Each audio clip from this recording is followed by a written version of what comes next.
हमारी आंखों के समक्ष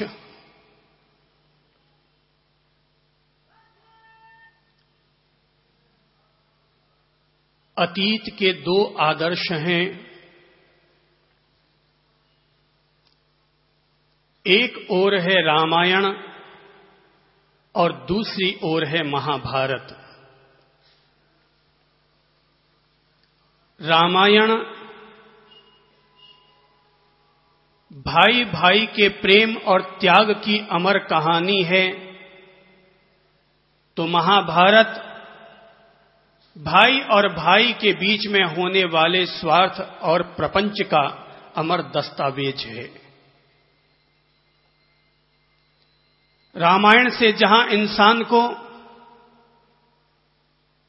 जीवन जीने की कला उपलब्ध होती है, वहीं महाभारत से भाई और भाई के बीच में होने वाले अधिकारों के लिए संघर्ष करने की प्रेरणा मिलती है। महाभारत से भारत का आज तक कितना भला हुआ ये तो भगवान जाने, लेकिन राम और रामायण के चरित्र को दुनिया के जिस कोने में जब भी बखाना गया, तो लोगों ने न केवल अपनी आंखों से आंसू ढुलकाए, वरन अपने जीवन के लिए पावन प्रेरणा का प्रकाश भी उपलब्ध किया।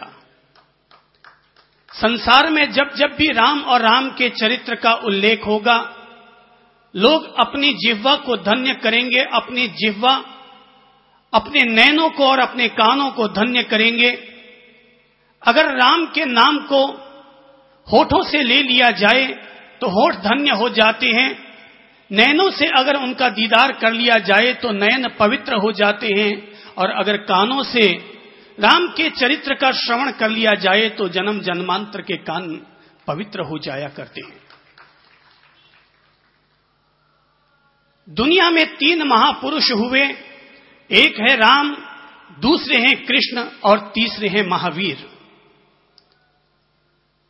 गृहस्थ जीवन में इंसान को कैसे जीना चाहिए, ये राम और राम के चरित्र से सीखने को मिलता है। इंसान को अपना संघर्षपूर्ण कैरियर कैसे बनाना चाहिए, ये इंसान को गीता और गीता के कृष्ण से उपलब्ध होता है। लेकिन बुढ़ापे में इंसान को साधना कैसे करनी चाहिए और साधना करके इंसान को अपनी मुक्ति और मोक्ष का प्रबंध कैसे करना चाहिए, इस मामले में महावीर की और कोई तुलना नहीं की जा सकती। लेकिन अगर किसी भी इंसान को अपने गृहस्थ जीवन को जीना है, तो गृहस्थ जीवन को जीने के लिए राम के समान और किसी की उपमा नहीं दी जा सकती। राम के चरित्र के समान और कोई आख्यान नहीं हो सकता। राम अपने आप में प्रथम और अंतिम अमर कहानी है। जब जब भी कोई भी इंसान राम के जीवन से प्रेरणा लेना चाहेगा, तो भाई और भाई के बीच में प्रेम बढ़ेगा। राम के चरित्र से प्रेरणा लेना चाहेगा तो एक पुत्र अपने पिता के लिए कुर्बानी देना चाहेगा। राम के चरित्र से अगर प्रेरणा लेना चाहेगा तो इंसान नारी जाति के सम्मान और उसकी रक्षा के लिए अपनी आहुति देना भी पसंद करेगा। व्यक्तिगत तौर पर मेरा जन्म एक जैन कुल में हुआ है और जन्म जात में महावीर स्वामी का उपासक हूं। लेकिन जितना मैं महावीर स्वामी का उपासक हूं, मुझे यह कहने में कतई संकोच नहीं है, मैं राम का भी उतना ही प्रेम भाव से उपासक हूं। और मैं मानता हूं कि कोई व्यक्ति अपनी जिंदगी में महावीर को जी पाए तो यह अति उत्तम है, पर अगर कोई व्यक्ति महावीर को न भी जी पाए तो कम से कम इंसान को अपने जीवन में राम और राम के चरित्र को तो पहले जी ही लेना चाहिए। राम की तीन चीजों ने मुझे प्रभावित किया। पहला चरण है राम का नाम।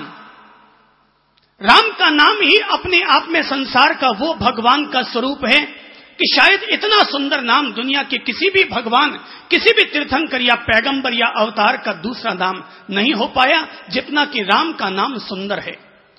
अगर राम के नाम को अगर सीधे रूप में ले लिया जाए तो आदमी आत्मा में रमण करने लग जाता है, और अगर राम को उल्टा कर लिया जाए और मरा मरा कहकर के पुकारा जाए तो वही ईश्वर के नाम पर हो जाने वाली पुकार बन जाया करता है। राम को अगर जैन धर्म से जोड़ा जाए। कोई ये ना समझे कि राम पर किसी सनातन धर्म का या हिंदू धर्म का एकाधिकार है। राम किसी एक धर्म के नहीं हैं, बल्कि राम संपूर्ण भारत के भगवान हैं। राम अगर जैन धर्म के लिहाज से लिया जाए तो राम का र जैन धर्म के प्रथम तीर्थंकर ऋषभ देव का वाचक है और राम का मा अंतिम तीर्थंकर महावीर स्वामी का सूचक है। अगर हम राम का नाम लेते हैं तो राम का नाम लेते ही अपने आप ऋषभ देव से लेकर के महावीर स्वामी तक के 24 तीर्थंकरों की वंदना हो जाती है। अगर हम इस्लाम के लिहाज से राम को लेते हैं तो राम का रहीम का वाचक है, राम का अल्लाह का सूचक है और राम का मां अंतिम पैगंबर मोहम्मद साहब का परिचायक है। राम सारे भारत के भगवान हैं। ये राम के नाम की महिमा है कि लोग कहते हैं कि राम का नाम लेने से आदमी तिर जाया करता है।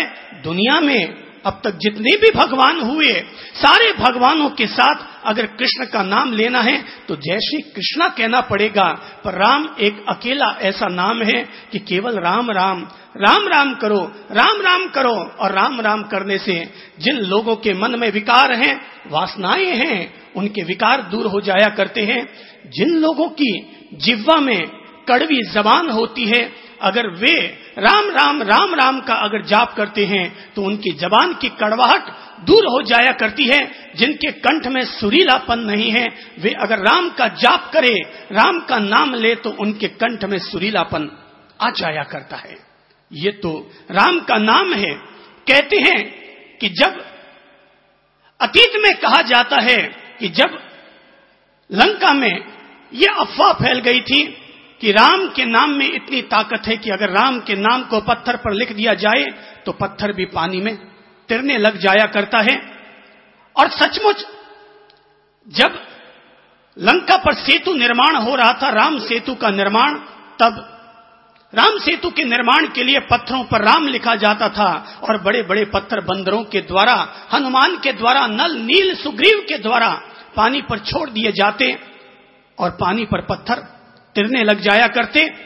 कहते हैं कि जब एक दफा राम ने खुद ने सोचा कि अरे वाह, सारे बंदर लगे हुए हैं, राम का नाम लिख रहे हैं और राम का नाम लिख करके पानी में छोड़ रहे हैं, तो क्यों ना मैं भी अपनी तरफ से आहुति दूं, मैं भी अपनी तरफ से आहुति दूं और आहुति देकर के अपने हाथों से कुछ पत्थर उठाऊं और सागर में छोड़ूं, ताकि सेतु निर्माण में जल्दी हो जाए, काम जल्दी फतेह हो जाए।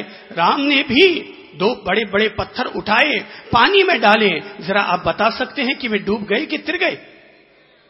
क्या हो गया? डूब गए। राम ने जैसे ही पत्थर छोड़े, पानी में डूब गए। राम खुद चौंक पड़े, अरे मेरे नाम में इतना चमत्कार है कि मेरा नाम अगर लिख दिया जाए तो पत्थर तिरने लग जाता है। पर राम खुद अगर अपने हाथों से पत्थर अगर पानी में डाल दे तो पत्थर डूब जाया करता है। राम चौंक जाते हैं, आश्चर्यचकित होते हैं। हनुमान जी कहते हैं, भगवान आश्चर्यचकित मत होइए, अरे जिसको राम जी छोड़ देते हैं उसका तो डूबना तय है। जिसको राम जी छोड़ देते हैं उसका डूबना तो तय है। फिर चाहे राम जी इंसान को छोड़ देंगे तो इंसान डूब जाएगा और पत्थर को छोड़ देंगे तो पत्थर भी डूब जाएगा। कहते हैं कि लंका में यह अफवाह फैल गई कि राम के नाम में इतनी ताकत है, तो राम में खुद में कितनी ताकत होगी। अगर पत्थर पर राम लिख दिया जाए, पत्थर पर अगर राम लिख दिया जाए और पत्थर पानी में तिरने लग जाता है तो राम में न जाने कितनी ताकत होगी। पूरी लंका में अफवाह फैल जाती है, विद्रोह पर सेना उतरने लगती है और तब सभासद स्वयं रावण के पास पहुंचते हैं और कहते हैं, निवेदन करते हैं, राजन इस तरह की विद्रोह की हवा फैल रही है, अब अगर आपने भी पत्थर पर रावण का नाम लिखकर पानी पर पत्थर न तिराया तो ये लंका की सेना आपके प्रति विद्रोह कर सकती है।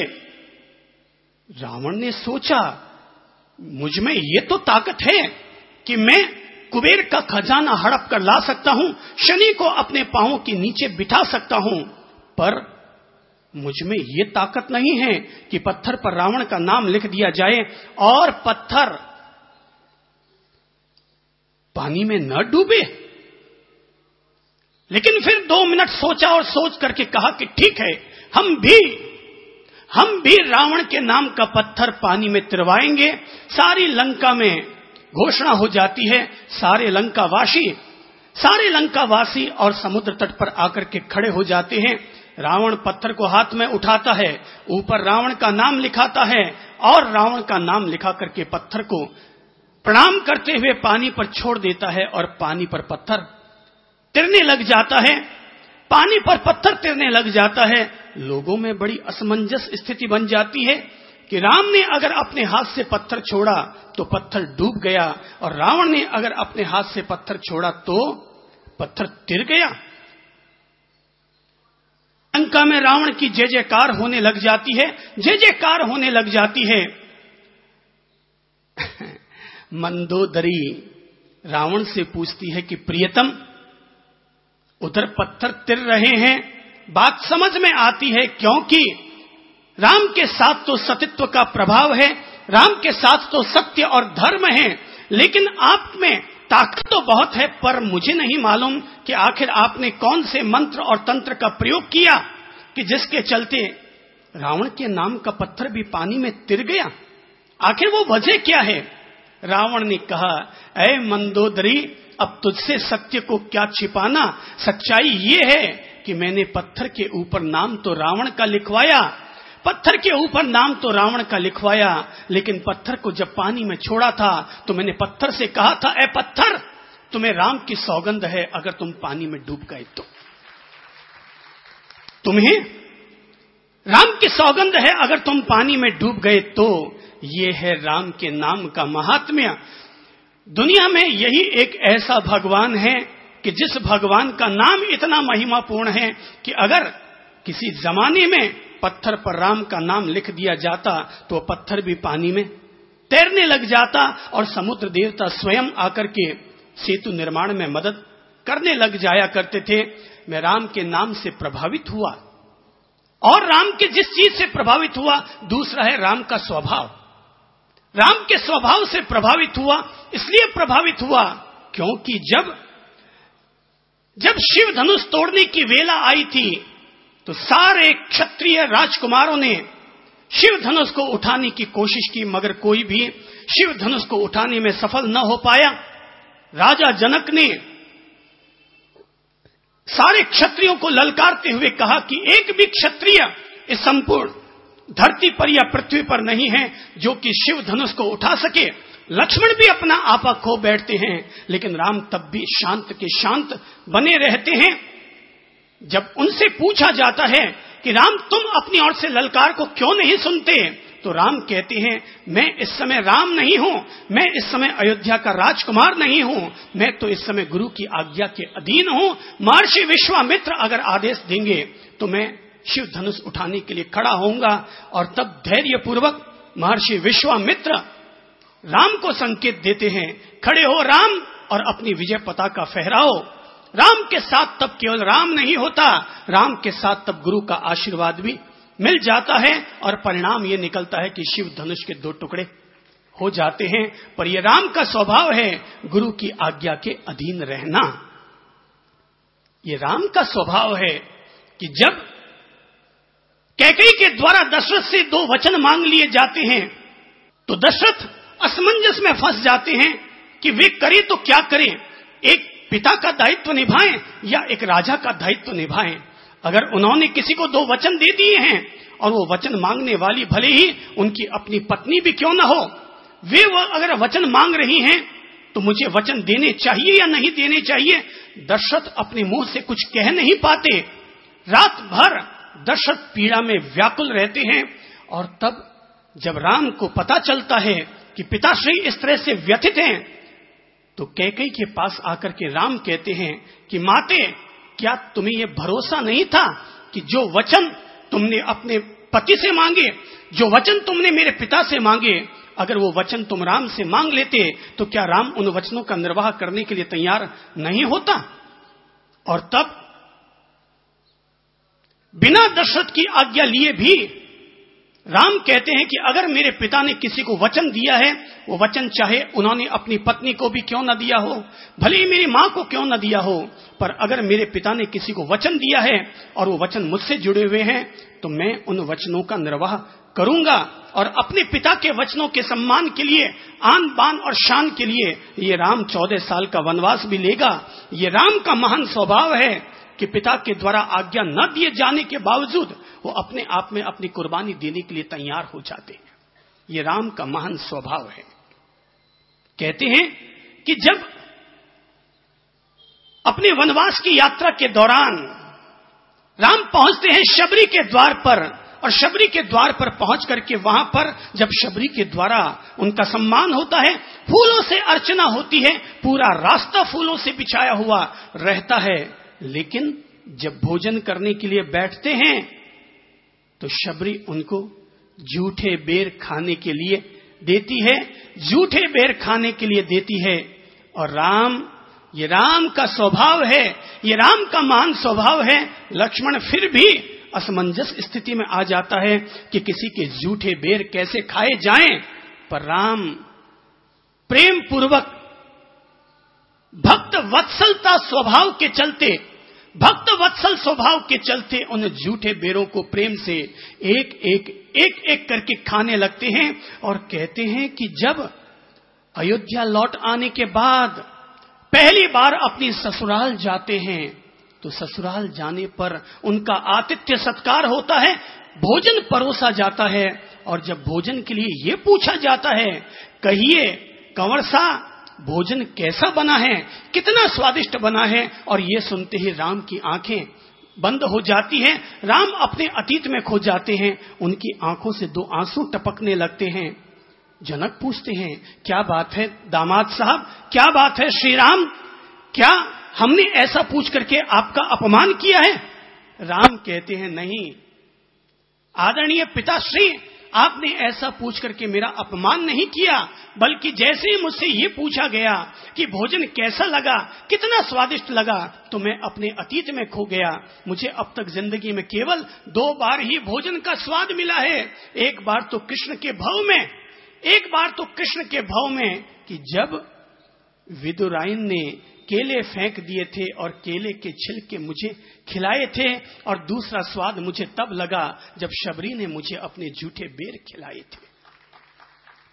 शबरी ने मां बनकर के मुझे झूठे बेर खिलाए थे, तब मुझे स्वाद का अनुभव हुआ था। ये है राम का महान स्वभाव। कहते हैं कि जब राम और रावण के बीच में युद्ध होता है तो इंद्रजीत आता है, और इंद्रजीत मालूम पड़ चुका है उसे कि ये राम राम नहीं है, ये नारायण का अवतार है, और ये बंदरों की सेना सेना नहीं है, ये नारायणी सेना है।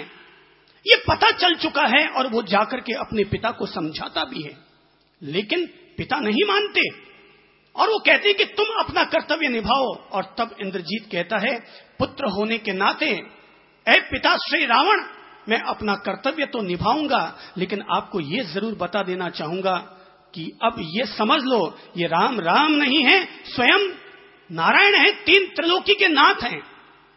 और तब इंद्रजीत युद्ध करता है, घमासान युद्ध होता है, और युद्ध में आखिर लक्ष्मण के हाथों इंद्रजीत मारा जाता है। इंद्रजीत मारा जाता है, आसमान से नीचे आके गिर जाता है, उसका उत्तरीय वस्त्र, उसका अंग वस्त्र नीचे गिर जाता है। राम के सामने इंद्रजीत के शव को लाकर रखा जाता है, और तब राम अपने दिव्य स्वभाव के चलते 4 कदम आगे बढ़ते हैं, इंद्रजीत के शव का सम्मान करते हैं, और सम्मान करते हुए अपने शरीर पर ओढ़ा हुआ उत्तरीय वस्त्र नीचे उतारते हैं और इंद्रजीत के शव पर ओढ़ा देते हैं, ये कहते हुए कि न ऐसा कभी हुआ है और न कभी ऐसा होगा कि इस तरह का एक महान पुत्र अपने पिता के लिए अपने प्राणों की आहुति देने में काम आया, और इस इंद्रजीत का जितना सम्मान किया जाए उतना कम है। और तब एक राम अपनी शत्रु सेना के पुत्र को भी इस तरह से सम्मान देते हुए दिखे जाते हैं। ये है भाई राम का महान स्वभाव, कि जिसके चलते मैं राम के नाम से भी प्रभावित हुआ, राम के स्वभाव से भी प्रभावित हुआ, और जिस तीसरी चीज से प्रभावित हुआ वो था राम का चरित्र। ऐसा नहीं, महत्वपूर्ण ये नहीं है कि जब राम सुहाग रात के दिन अपनी पत्नी के पास पहुंचते हैं और पत्नी को जाकर चूड़ामणि रत्न देते हैं और कहते हैं, मां ने तुम्हारे पास आने से पहले कहा था कि सुहाग रात के दिन पत्नी के पास खाली हाथ नहीं जाया करते, ये चूड़ामणि रत्न ले जाओ। और तब राम चूड़ामणि रत्न ला करके सीता को देते हैं और कहते हैं, सीते ये लो चूड़ामणि रत्न। पता नहीं सीता को क्या सूझता है और सीता वापस कहती है, पतिदेव प्रियतम, हे राम, आपने ये जो चूड़ामणि रत्न दिया है, ये चूड़ामणि रत्न तो मां के द्वारा दिया गया है, लेकिन आप मुझे क्या देंगे? और तब राम भी ठिठक जाते हैं कि सीता को क्या बोले, ये तो वास्तव में दिया हुआ है मां के द्वारा, कौशल्या के द्वारा, और वो ले जाकर के उन्होंने चूड़ामणि रत्न सीता को दिया था, लेकिन उनको क्या देना चाहिए? और राम तब 2 मिनट विचार करते हैं और विकर के कहते हैं, ऐ सीते, लो मैं तुम्हें ये वचन देता हूं, जिस रघुकुल में मैं जन्मा हूं उस रघुकुल की मर्यादा रही है, उस रघुकुल का नियम रहा है, परंपरा रही है कि यहां पर 1 से अधिक पत्नियां रखने का रिवाज रहा है। लेकिन ये राम अपनी सुहाग रात के दिन सीते तुम्हें ये वचन देता है कि ये जिंदगी भर एक पत्नी व्रत को निभाता रहेगा, चाहे जैसी स्थिति आ जाए, लेकिन ये राम जिंदगी भर एक पत्नी व्रत को निभाएगा। और तब आखिर जाकर स्थिति ये बन जाती है, सीता का वनवास हो जाता है और सीता के वनवास के बाद चक्रवर्ती, राम को चक्रवर्ती बनना होता है और चक्रवर्ती बनने के लिए राजसूय यज्ञ का आयोजन किया जाता है। लेकिन राजसूय यज्ञ का नियम कि उसमें हमेशा पति और पत्नी सजोड़े ही यज्ञ की आहुति देने के लिए बैठा जाता है।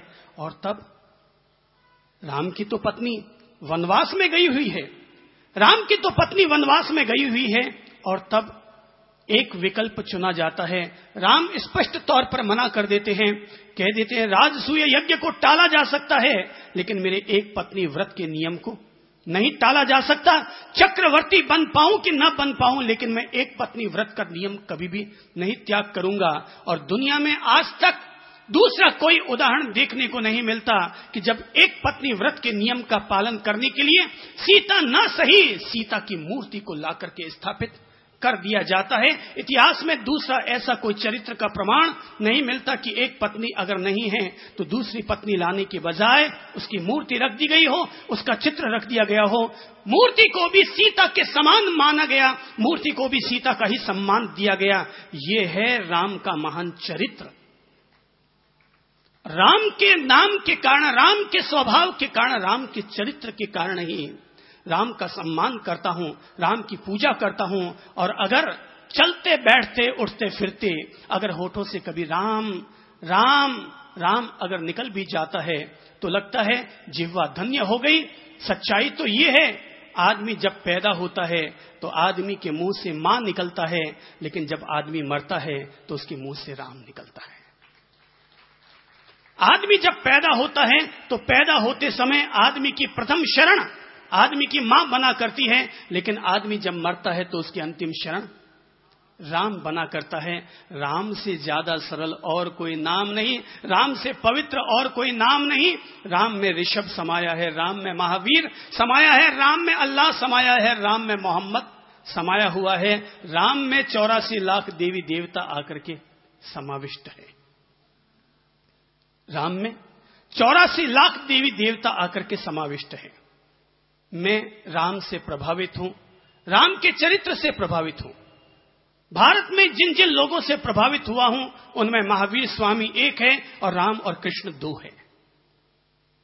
आज जब चर्चा हम राम की कर रहे हैं, कल चर्चा हम महावीर की करेंगे और परसों चर्चा हम कृष्ण की करेंगे। आज जब राम की चर्चा कर रहे हैं तो मैंने राम और राम के चरित्र से कुछ सीखा है, और जो प्रेरणाएं पाई हैं राम और राम के चरित्र से, आज वही प्रेरणाएं जो मैंने पाई वही प्रेरणाएं आप लोगों को भी बांट देना चाहता हूं। अगर आप लोग लेना चाहें तो ले सकते हैं। राम के चरित्र से जो पहली प्रेरणा जो मिली वो ये है कि हमेशा अपने जीवन में स्वार्थ का त्याग करें। राम के चरित्र से पहली प्रेरणा मिलती है और वो है स्वार्थ का त्याग करें। अगर स्वार्थ आ गया था, बीच में। क्या कोई सोच सकता था कि कैकेयी जैसी नारी और राम के लिए वनवास मांगे? ये तो संभव है कि कैकेयी जैसी नारी अपने भरत के लिए राज्याभिषेक मांग सकती है, लेकिन राम के लिए वनवास? आपको पता है या नहीं पता, लेकिन एक सच्चाई ये है कि जिस दिन कैकेयी के द्वारा 2 वचन मांगे गए थे, उसी दिन एक और घटना घटी थी, और घटना ये घटी थी कि अयोध्या में सरस्वती का निवास रहा करता था। अयोध्या में सरस्वती का निवास रहा करता था, और सरस्वती का ही एक नाम है सुबुद्धि। एक दिन सरस्वती को बैकुंठ धाम जाना था ब्रह्मा जी से मिलने के लिए, तो उसने अपनी दूसरी बहन सरस्वती ने अपनी दूसरी बहन दुर्बुद्धि से कहा कि मुझे जरा ब्रह्मा जी के पास जाना है, तुम पीछे से यहीं पर रहना, अयोध्या में रहना, और ध्यान रखना कहीं कोई गड़बड़ी ना हो जाए। दुर्बुद्धि ने कहा, चिंता मत करो सुबुद्धि, तुम आराम से जाओ, मैं पीछे आराम से संभाल लूंगी। सुबुद्धि, सरस्वती तो बैकुंठ धाम के लिए रवाना हो जाती है और पीछे रह गई दुर्बुद्धि। और दुर्बुद्धि अपना गेम खेलना, अपना खेल खेलना शुरू कर देती है, और पहला खेल ये करती है कि मंथरा के भीतर प्रवेश करती है, और मंथरा के भीतर प्रवेश करके कैकेयी के भीतर स्वार्थ की भावना पैदा कर देती है। और स्वार्थ की भावना पैदा होने के कारण ही कैकेयी अपने पति से 2 वचन मांग लेती है। कौन कौन से 2 वचन? पहला वचन है राम को 14 साल का वनवास और भरत का राज्याभिषेक। राम का 14 साल का वनवास और भरत का राज्याभिषेक, इससे बढ़कर के स्वार्थ और कोई पैदा नहीं हो सकता। रामायण की हर बात मेरे गले उतरती है, केवल 2 बात अब तक मेरे गले न उतर पाई। पहली बात थी, जिस कैकेयी ने राम को पाल पोस करके बड़ा किया था, वही कैकेयी उस राम के लिए स्वार्थ आ जाने के कारण वनवास मांग लेती है। और दूसरा, राम के द्वारा सीता का त्याग कर दिया जाता है, उसे वनवासी बना दिया जाता है। ये 2 बातें राम और राम के चरित्र की गले नहीं उतर पाती है। बाकी राम और राम के चरित्र की महिमा, उसकी उपमा, उसकी तुलना और किसी से भी नहीं की जा सकती, और किसी से भी नहीं की जा सकती। हर आदमी के घर में रामायण जरूर होनी चाहिए, क्योंकि रामायण तो हर घर घर की शोभा है, और हर आदमी को रोजाना रामायण की 4 चौपाइयां जरूर पढ़नी चाहिए, ताकि उसके जीवन में, उसके परिवार में, उसकी गृहस्थी के जीवन में रामायण से कुछ प्रेरणा का प्रकाश उसे प्राप्त हो सके। तो रामायण से जो पहली प्रेरणा मिलती है वो है स्वार्थ का त्याग करें, और रामायण से दूसरी प्रेरणा मिलती है, और वो है भाई होकर भाई के प्रति प्रेम रखें। भाई होकर भाई के प्रति प्रेम रखें।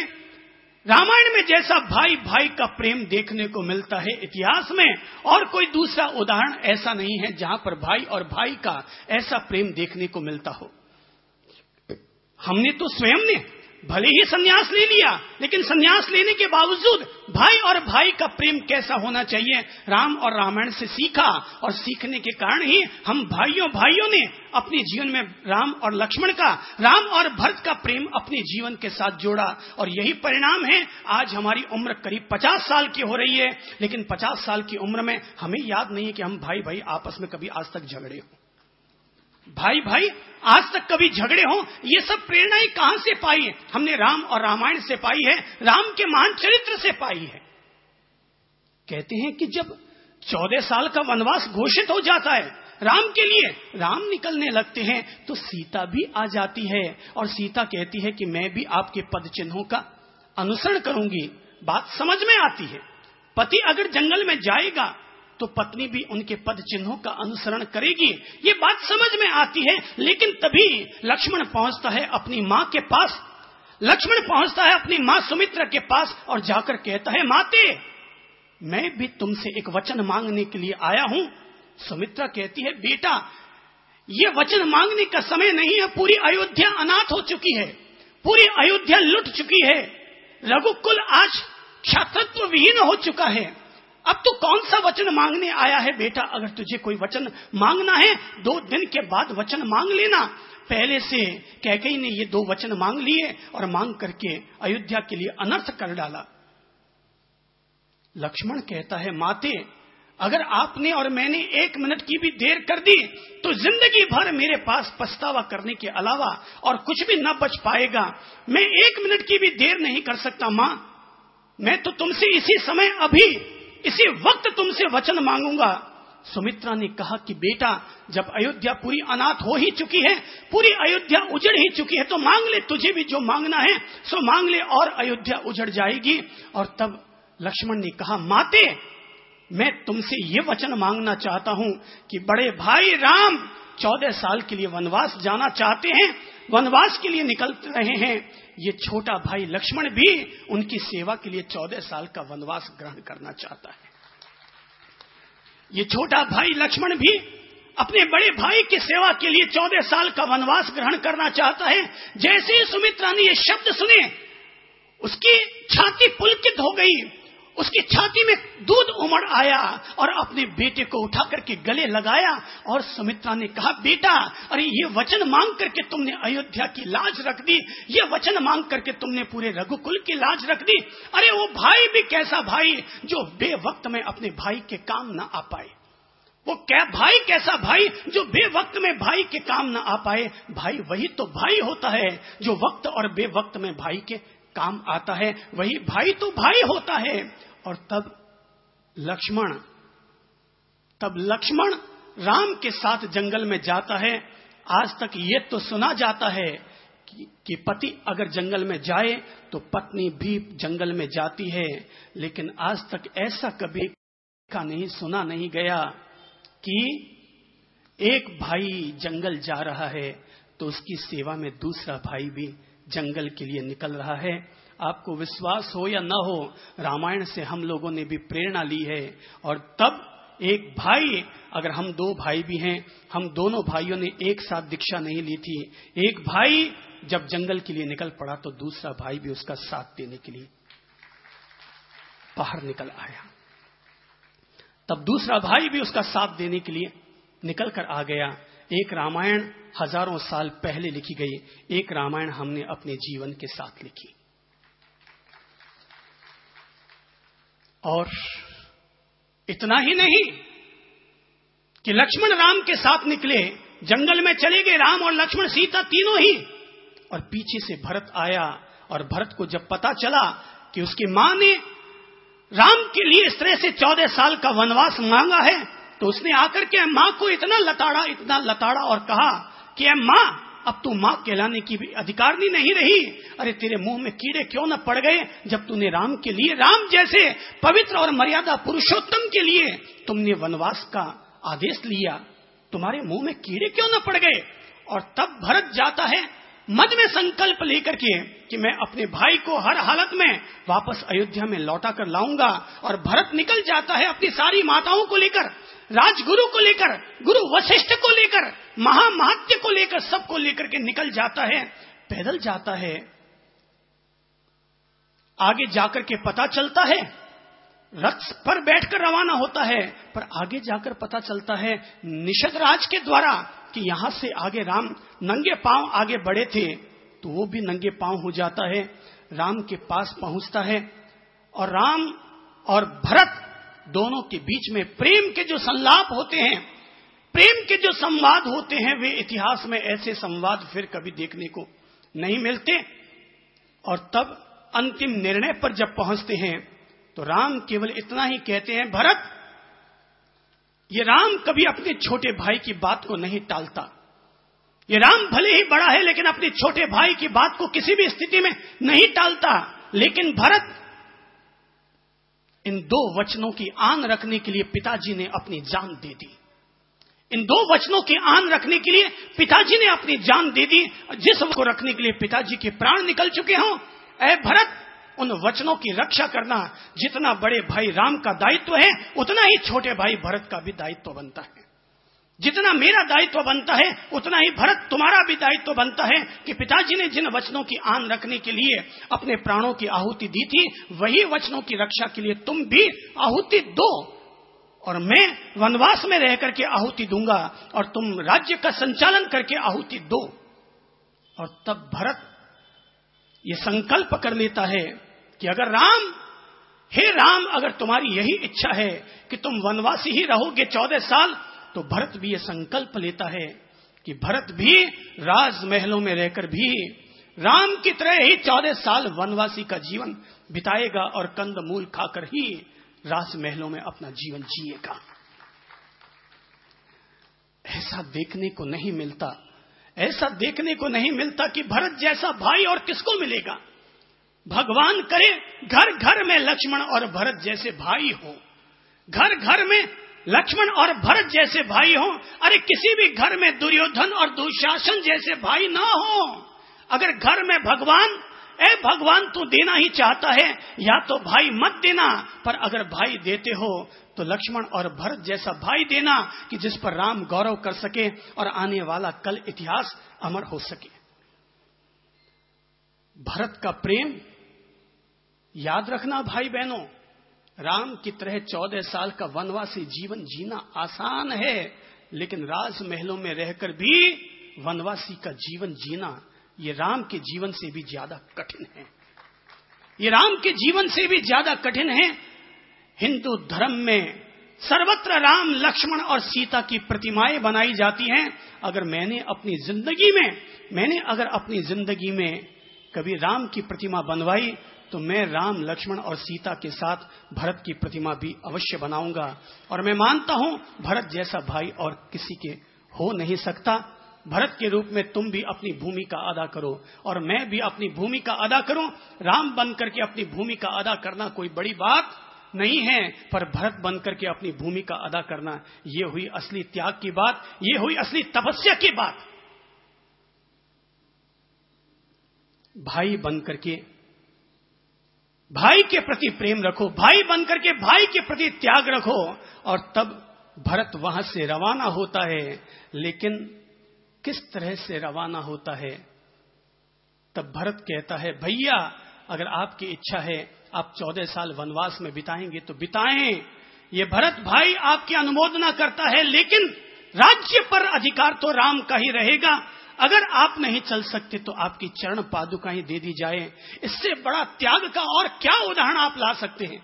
कोई भाई इससे बड़ा त्याग का उदाहरण और क्या पेश कर सकता है कि भाई तब कहता है कि राम की चरण पादुकाएं अयोध्या पर राज्य करेगी। इतिहास में, पृथ्वी के इतिहास में, धरती के इतिहास में एक अकेला उदाहरण है जब किसी के चरण पादुकाएं रख करके उसकी पूजा करके और राज्य का संचालन किया गया हो। ऐसा त्याग कहीं और देखने को नहीं मिलता।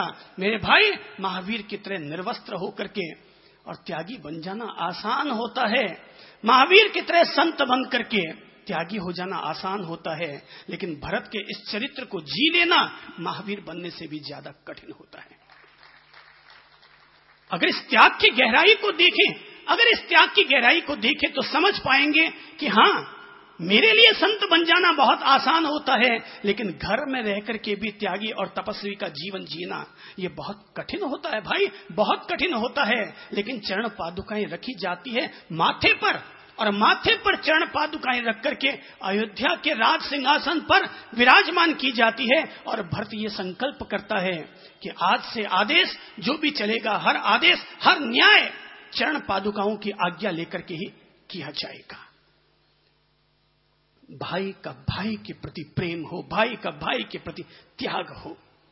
दो भाई थे। एक भाई अपने प्रभु भजन में रमण करने वाला आदमी, लेकिन दूसरा भाई अपने स्वार्थ में उलझ गया और स्वार्थ में पड़ने के कारण उसने बड़े भैया की संपत्ति भी अपने नाम कर ली, घर भी अपने नाम कर लिया और दुकान भी अपने नाम पर करवा ली। बड़े भाई को असहज तो लगा, लेकिन उसने सहजता से इसको स्वीकार कर लिया कि जैसी प्रभु की इच्छा। छोटा भाई न केवल उसने सारा धन हड़प लिया, बल्कि छोटे भाई ने, अब तो अगर वो बड़े भाई का नाम भी सुनता तो बड़ा भाई का नाम सुनना भी उसको पसंद नहीं आता। एक दिन की बात, छोटा भाई 7 दिन के लिए मद्रास की तरफ गया हुआ था। छोटा भाई 7 दिन के लिए मद्रास की तरफ गया हुआ था। पीछे से छोटे भाई के घर में आग लगी। पत्नी चिल्लाने लगी, घर में बच्चा रह गया, मुन्ना घर में ही रह गया, कोई बचाए।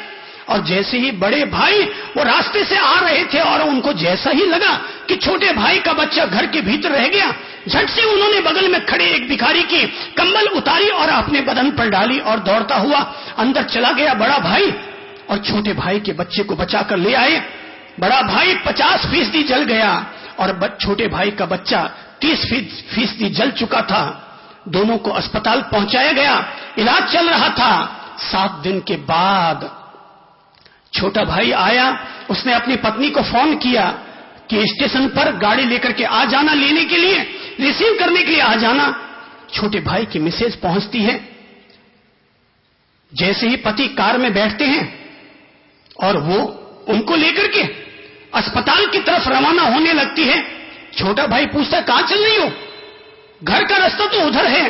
छोटे भाई की मिसेज ने कहा मंदिर चलते हैं, पहले मंदिर चलेंगे और उसके बाद घर चलेंगे। वो उसको अस्पताल के पास लेकर आ गई। उसने कहा, छोटे भाई ने कहा कि ये तो अस्पताल है, तू कहती थी कि मंदिर चलना है, ये मंदिर थोड़ी है। बोले आप अंदर चलिए तो सही, आपको मंदिर के भी दर्शन कराती हूं। और ये कहकर के वो उनको बर्न वार्ड की तरफ लेके चल के गई, जहां पर जले हुओं का इलाज होता था।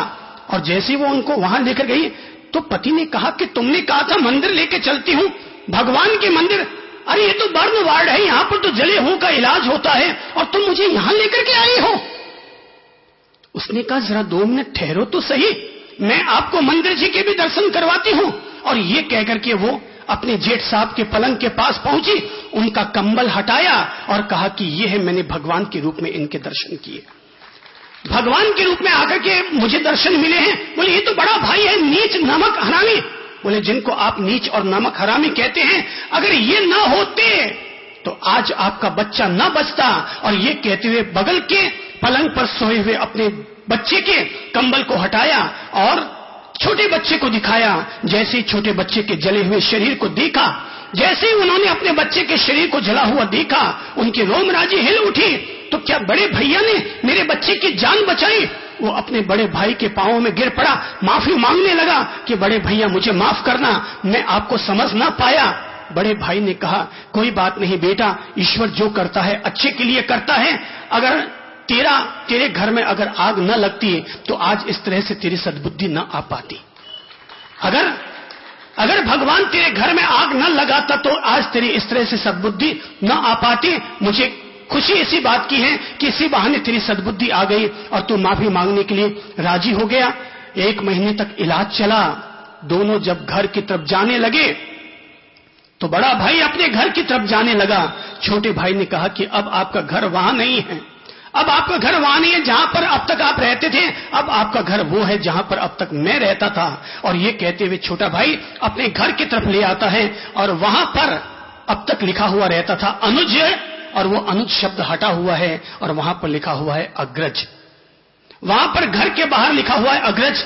और जैसे ही अंदर पहुंचता है तो बड़े भैया को आरती दी जाती है कि बड़े भैया आज आप पहली बार इस घर में वापस आए हैं, पहले आरती कर लीजिए। और जैसे ही उनको पूजा के स्थल पर पहुंचाया जाता है तो बड़ा भाई ये देख करके चौंक पड़ता है कि राम जी, कृष्ण जी और महावीर जी की और गणेश जी की मूर्तियों के बीच एक फोटो रखा हुआ है और वो फोटो बड़े भाई का होता है।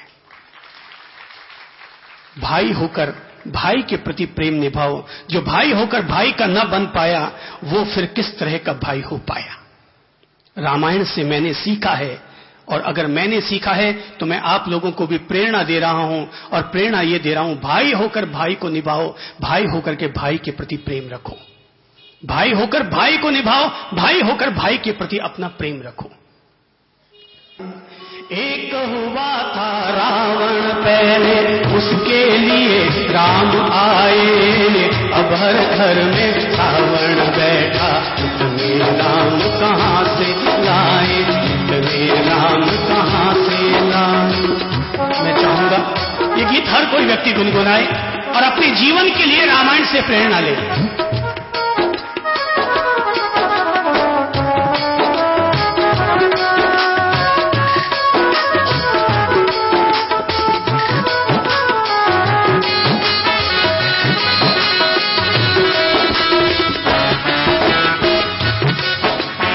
एक हुआ था रावण पहले, उसके लिए राम आए। एक हुआ था रावण पहले, उसके लिए राम आए। अब हर घर में रावण बैठा, अब हर घर में रावण बैठा। इतने राम कहाँ से लाए, इतने राम कहाँ से लाए।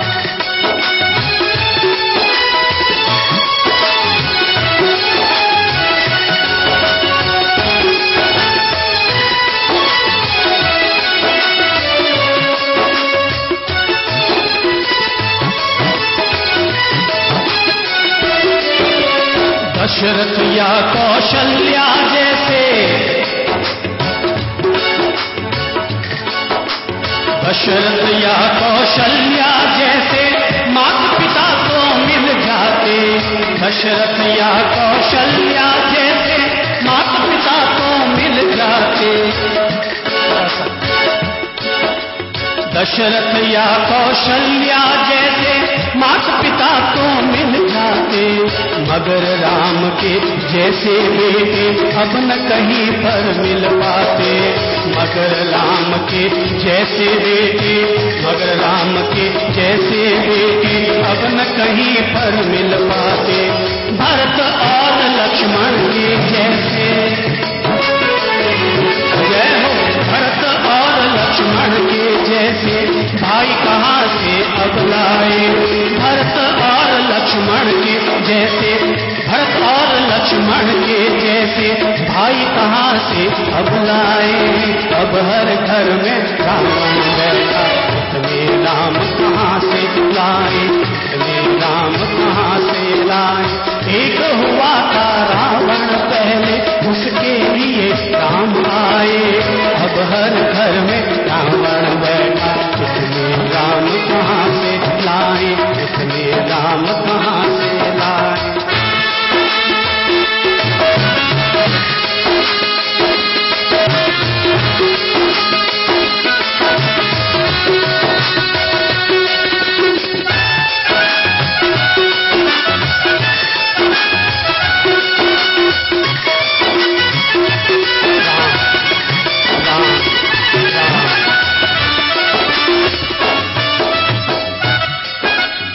जिसको हमने अपना समझा वही चलाता कुल्हाड़ी। जिसको हमने अपना समझा वही चलाता कुल्हाड़ी। घर की सुख संपत्ति को जाने किसकी खोटी नजर पड़ी।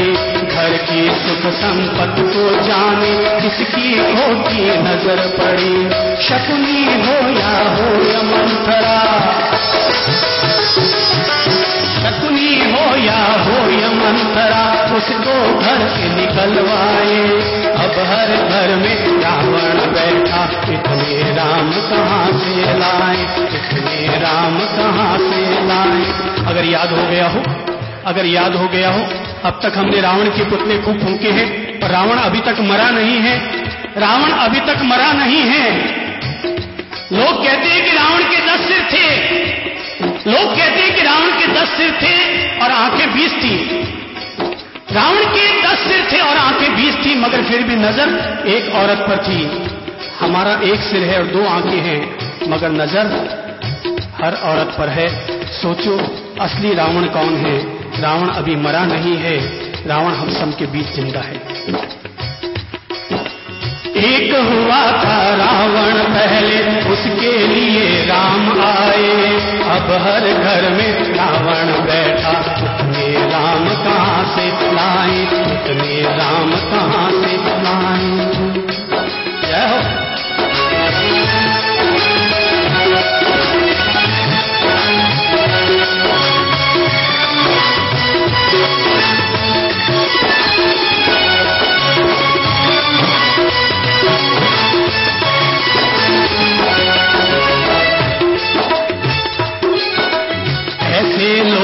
तो भरे पड़े हैं,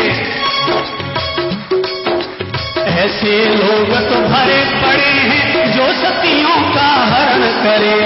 ऐसे लोग तो भरे पड़े हैं जो सतियों का हरण करे। गलत राह पर चलने वाले चलने को क्यों विवश पड़े। गलत राह पर चलने वाले चलने को क्यों विवश पड़े। जागो हे हनुमान हृदय में, जागो हे हनुमान हृदय में, फिर से राम राज्य लाए। अब हर घर में रावण बैठा, इसमें राम कहाँ से लाए, इसमें राम कहाँ से लाए। एक हुआ था रावण पहले, उसके लिए राम आए।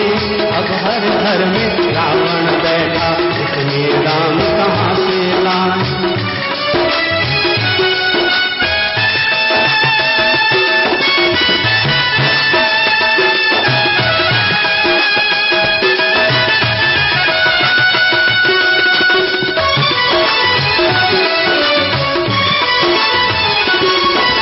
राम का नाम राम से ऊंचा, जय हो जय श्री राम, जय श्री राम।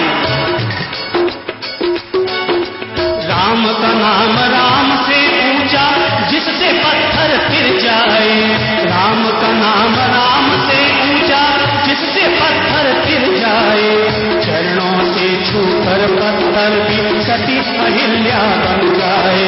चरणों से छूकर पत्थर भी सती अहिल्या बन जाए। चंद्र उसी श्री राम शक्ति को, राम का नाम राम से ऊंचा, जिससे पत्थर तिर जाए। चरणों से छूकर पत्थर भी सती अहिल्या बन जाए।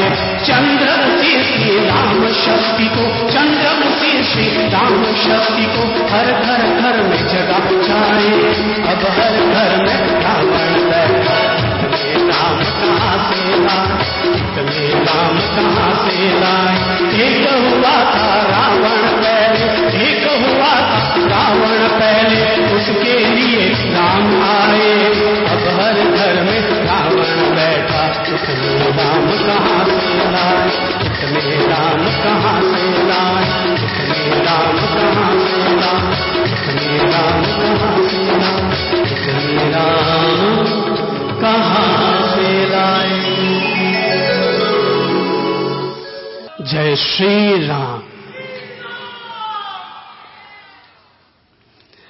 रामायण से हमें तीसरी प्रेरणा जो मैंने पाई वो ये है, एक एक घटनाक्रम के साथ आपको आगे लेकर बढ़ता हूं। और तीसरी प्रेरणा पाई कि कभी भी अपनी जिंदगी में मर्यादा का अतिक्रमण न करें और भूल चूक करके भी मृग तृष्णा में न उलझें। अगर हमने मर्यादा का अतिक्रमण कर लिया तो सावधान, सीता का अपहरण हो सकता है। और अगर हम मृग तृष्णा में उलझ गए तो नकली मृग के चंगुल में हम भी फंस सकते हैं। जब भी मर्यादा का अतिक्रमण कर बैठेंगे, नारी अपनी मर्यादा में रहे, पुरुष अपनी मर्यादा में रहे, और जब जब भी कोई भी अगर अपनी मर्यादा का अतिक्रमण करेगा तब तब किसी सीता पर किसी गलत व्यक्ति की गलत नजर पड़ेगी। अगर हम चाहते हैं कि हम लोग गलत लोगों की नजरों से बचे हुए रहें तो मेरे भाई बहनों, रामायण हमें सिखाती है कि मर्यादा का अतिक्रमण मत करो। और क्या मत करो? मृग तृष्णा में मत उलझो। रामायण से जो चौथी प्रेरणा मिलती है वो है हमेशा अपना आत्मविश्वास जागृत रखो। ये मत सोचो कि सामने रावण खड़ा है और स्वयं राक्षसों का राजा लंकाधिपति खड़ा है। अगर आदमी के भीतर जीतने का जज्बा हो, अगर आदमी के भीतर आगे बढ़ने का अगर आत्मविश्वास हो, तो मेरे भाई रावण को भी परास्त किया जा सकता है। और केवल बंदर और रीछ और भालुओं की सेना लेकर के राम तब जा भिड़ते हैं किसके बलबूते पर? एक अकेला बलबूता है और वो है आत्मविश्वास का बलबूता। एक ही बलबूता है और वो है आत्मविश्वास का बलबूता। कहते हैं कि हनुमान जी पहुंच गए समुद्र तट पर, लंका के समुद्र तट पर पहुंच गए और वहां पर मिला उन्हें जटायु का बड़ा भाई। और उसने कहा था कि मैंने रावण को, एक नारी को अपहरण करके इधर से जाते हुए लंका की तरफ देखा है। सारी सेना असमंजस में पहुंच गई। कि समुद्र तट को पार कैसे किया जाए। जामवंत जी कहते हैं कि मैं केवल 100 योजन पार कर सकता हूं, अब बूढ़ा हो गया। नल ने कहा कि मैं 200 योजन पार कर सकता हूं, नील ने कहा मैं 300 योजन पार कर सकता हूं। समस्या तो यह थी कि लंका 400 योजन दूर थी और 400 योजन पहुंचने की हनुमान के अलावा किसी में ताकत नहीं थी। पर हनुमान तो जाके ठिठक गए। आखिर लोगों ने मिलकर के, जामवंत ने मिलकर के हनुमान की सोई हुई शक्तियों को जगाया, क्योंकि बचपन में हनुमान चंचल ज्यादा थे, सुचंचल ज्यादा थे, तो मजाके किया करते थे। एक संत के साथ मजाक के उसको हवा में उठाया, आसमान में उछाला, फिर नीचे आके गिरा, फिर ऊपर उछाला, फिर नीचे गिरा, फिर गेंद की तरह ऊपर नीचे करता रहा। तो संत ने गुस्से में आकर के हनुमान को यह अभिशाप दे दिया था कि जा, मैं तुझे श्राप देता हूं कि जिस शक्ति के अभिमान में तुम इस तरह से उछल कूद करते हो, वो शक्ति तुम्हारी इसी समय व्यर्थ हो जाए, तुम भूल जाओ। और जैसे ही उसने कहा कि हनुमान तो अपनी शक्ति को ही भूल बैठे, और जैसे ही शक्ति को भूल बैठे, हनुमान के पिता आए और उन्होंने संत से माफीनामा किया। संत ने कहा कि मैंने जो श्राप दिया है वो श्राप तो व्यर्थ नहीं जा सकता, लेकिन अगर हनुमान परोपकार की भावना से अगर किसी का भला करना चाहेंगे और उस समय अगर इनकी सोई हुई शक्तियों को कोई जागृत करने का प्रयास करेगा तो इनकी सोई हुई शक्तियां जागृत हो जाएंगी। और तब जामवंत आते हैं और जामवंत आकर के हनुमान जी की सोई हुई शक्तियों को जागृत करते हैं। बालपणे रवि भक्ष लियो तब तीनों लोक भयो अंधियारो। बालपणे रवि भक्ष लियो तब तीनों लोक भयो अंधियारो। ताही सो त्रास भयो जग को यह संकट काहू सो जात न टारो। देवन आनी करी विनती तब छानी दियो रवि कष्ट निवारो। को नहीं जानत है जग में कभी संकट मोचन नाम तिहारो। को नहीं जानत है जग में कभी संकट मोचन नाम तिहारो।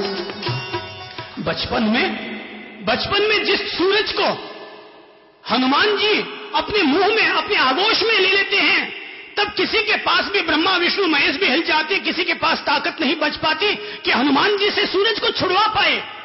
और तब कहते हैं सारे देवताओं ने आकर के विनती करी, देवताओं ने आकर के विनती करी और हनुमान जी से कहा कि सूरज को छोड़िए, नहीं तो सारे जगत में त्राही मच जाएगी, सारे तीनों देवलोकों में तक में भी अंधकार ही अंधकार छा जाएगा। और तब हनुमान ने सूरज को वापस अपने मुंह से बाहर निकाल दिया। जिसके भीतर इतनी शक्ति थी वही अपनी शक्तियों को भूल गया। लेकिन जब जामवंत ने आकर के यही लाइनें गाते हुए, यही पंक्तियां गाते हुए जब हनुमान की सोई हुई शक्तियों को जागृत किया तो उनकी सोई हुई शक्तियां जागृत हो गई। उन्होंने झट से अपना विराट रूप बनाया और समुद्र में छलांग लगा दी। और इस तरह से सीता को ढूंढ निकालने में हनुमान जी ने अहम भूमिका निभाई। जब सीता जी का पता लगा करके हनुमान जी वापस आए तब राम ने उनके सम्मान में कहा था, ए हनुमान, इस समय मुझे जितने प्रिय लक्ष्मण और भरत हैं, हनुमान मुझे उनसे भी कहीं ज्यादा प्रिय नजर आते हो। ए हनुमान, तुम मेरे भाई, सगे भाई भरत और लक्ष्मण से भी ज्यादा प्रिय तुम मुझे नजर आ रहे हो, क्योंकि तुम सीता का पता लगा करके आए हो। अगर हम लोग बिना सीता का पता लगाए अगर अयोध्या चले जाते तो हम जिंदगी में कभी भी अपनी 7 पीढ़ियों का नाम गौरव से नहीं ले पाते। लेकिन तुमने उनका पता बता दिया, अब तो उनको जीतना हमारे बाएं हाथ का खेल हो जाएगा। आत्मविश्वास था राम के पास और आत्मविश्वास की ताकत को लिए हुए लोग कहते हैं रावण के पास में 9 ग्रहों की ताकत थी, लेकिन राम जी के पास में आत्मविश्वास की ताकत थी। आत्मविश्वास की ताकत थी, सत्य की ताकत थी, धर्म की ताकत थी, और उसी के बलबूते रावण पर विजय प्राप्त की जाती है।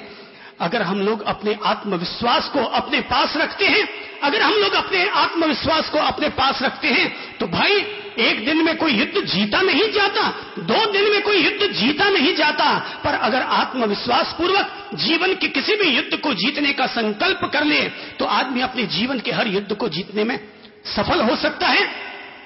आदमी अपने जीवन के युद्ध में हर युद्ध को जीतने में सफल हो सकता है।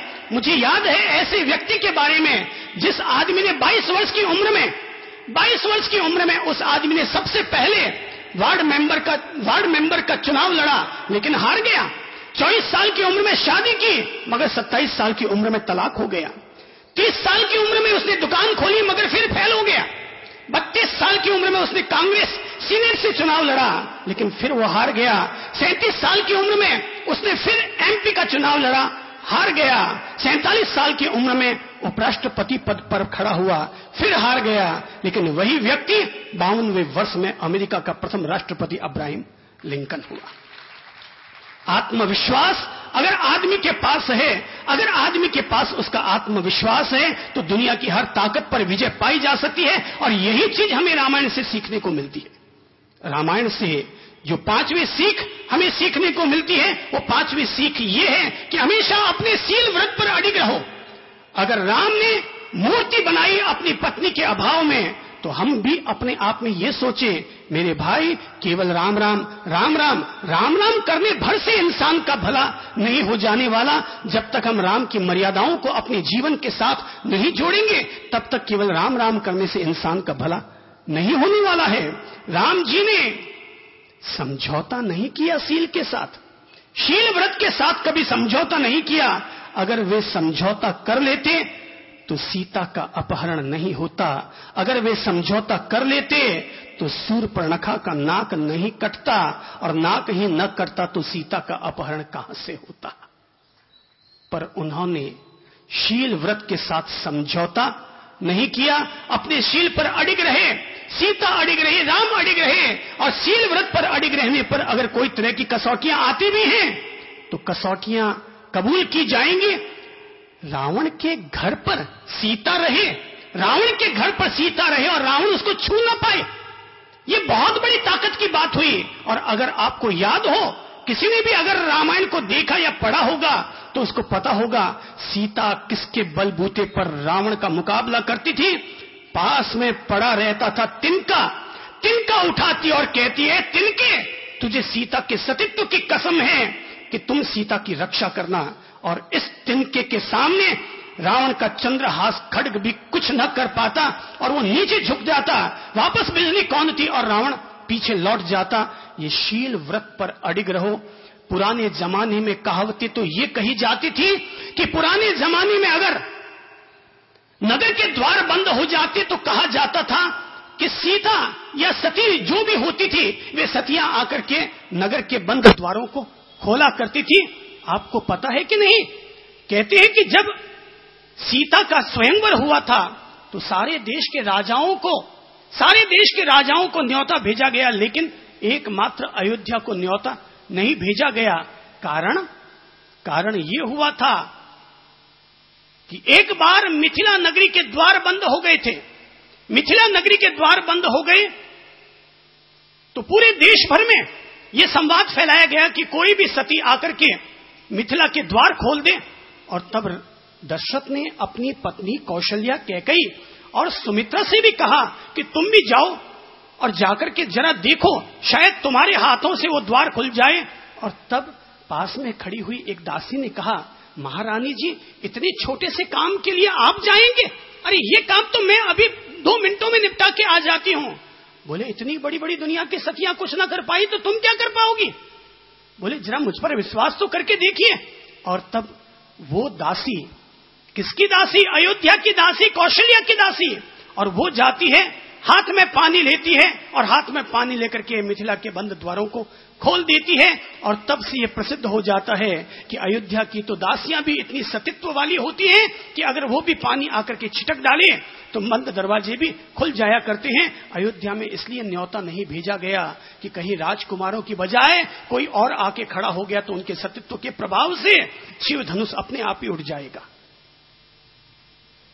शील व्रत के साथ समझौता न करें।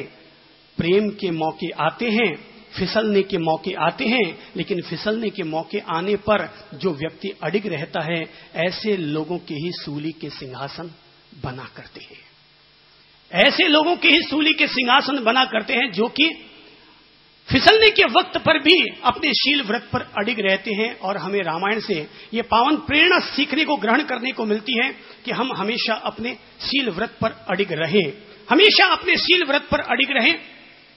एक व्यक्ति, पाकिस्तान का एक क्रिकेटर इंग्लैंड गया था और वहां पर किसी प्रेमिका से प्रेम हो गया, किसी से प्रेम हो गया, उसके साथ कुछ दिन रहा और वापस पाकिस्तान चला गया।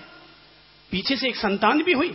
वो महिला अपने पति की इंतजारी करती रही 20 साल बीत गए।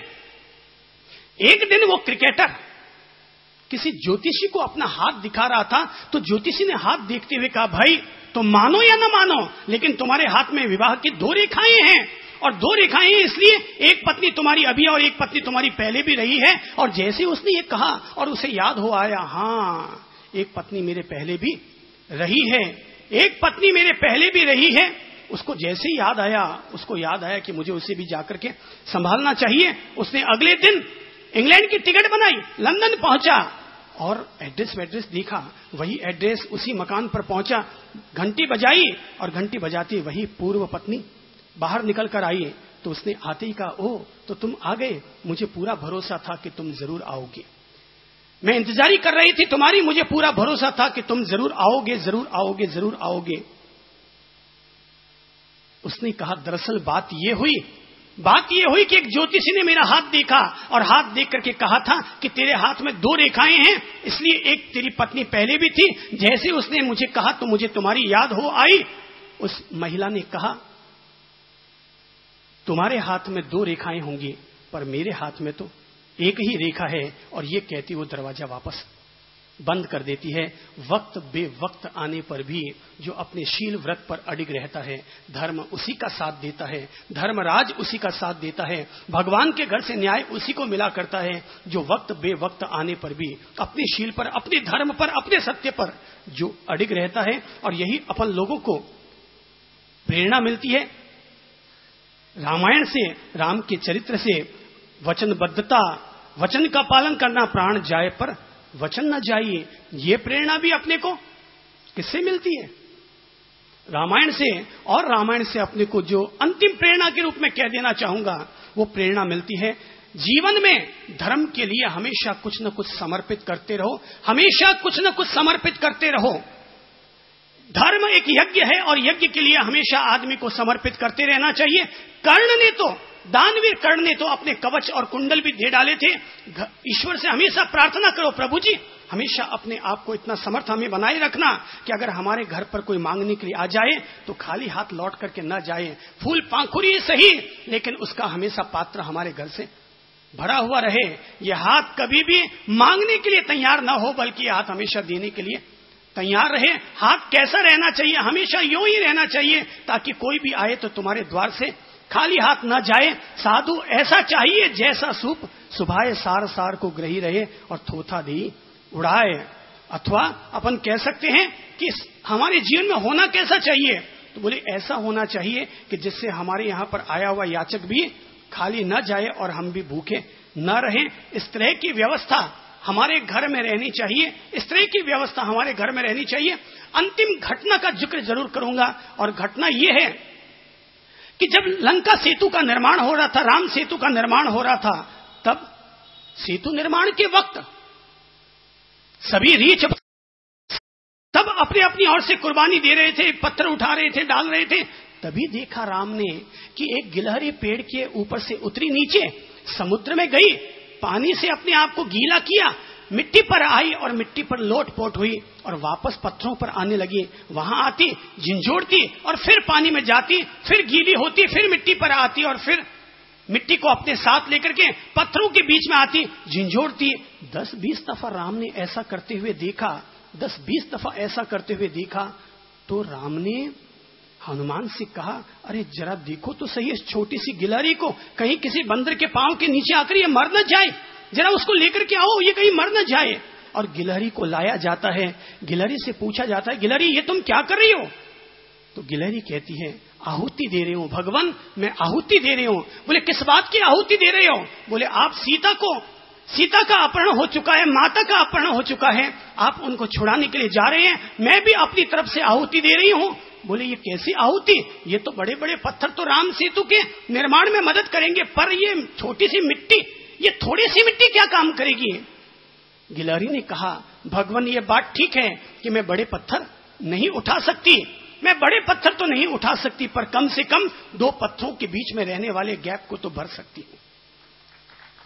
2 पत्थरों के बीच में रहने वाले गैप को तो भर ही सकती हूं। मैंने सोचा मैं और कुछ तो न कर पाऊं, पर कम से कम जब राम जी सेतु के ऊपर से निकलेंगे तो उनके पांवों में पत्थर न चुभे, इसलिए 2 पत्थरों के बीच में मिट्टी डाल रही हूं, ताकि जब आप यहां से गुजरे तो आप आराम से गुजर सके।